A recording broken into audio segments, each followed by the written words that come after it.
চাওক লাহে লাহে কংগ্ৰেছৰ অফিচবিলাকত ভিৰ বহুত বাঢ়িছে।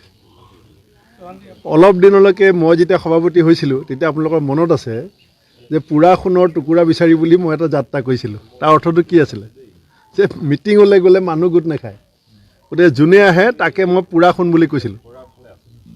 আমাৰ মিটিঙলৈ মই সভাপতি যেতিয়া নতুনকৈ 21 চনত হৈছিলোঁ তেতিয়া মোৰ প্ৰথম যাত্ৰাটোৰ নাম আছিলে পুৰা সোণৰ টুকুৰা বিচাৰি আহিছোঁ। তাৰমানে 10জন মানুহ যদি আহে মই তেওঁলোকৰ নাম দিছিলোঁ যে জুয়ে পুৰা সোণ।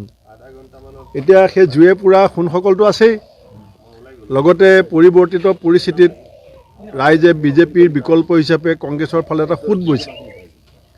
যেতিয়া সুতটো বব তেতিয়া সুতৰ প্ৰকোপো বাঢ়িব, প্ৰকোপ বাঢ়িলে নদীৰ শব্দ বাঢ়ে, গতিকে এনেকুৱা শব্দ আপোনালোকৰ কাণত পৰিব। অগপ কৰ্মীক মানে দায়িত্ব দিয়া বুলি অভিযোগ উঠিছে। এই অগপ বিজেপিটো চব থাকিব। অসম, আমি অসমীয়া। এতিয়া আমি উদয় শংকৰ হাজৰিকাক MP টিকেট দিয়া নাই জানো? তেওঁ বিজেপি ফাউণ্ডাৰ মেম্বাৰ আছিল। আমি RP শৰ্মা ডাঙৰীয়াক MLA টিকেট দিয়া নাই জানো?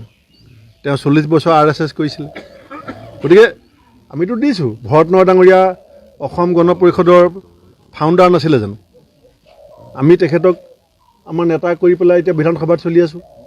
গতিকে অসমৰ যিসকল নাগৰিক অসমক ভাল পায়, অসমক সেৱা কৰিব বিচাৰে, তেওঁলোকে কংগ্ৰেছ দলটোক এখন মঞ্চ হিচাপে ল'ব পাৰে। আৰু যিসকলে আন্তৰিকতাৰে শক্তিশালীভাৱে দলক সেৱা কৰিবলৈ আগবাঢ়ি আহিব তেওঁলোকে সুযোগ পাব।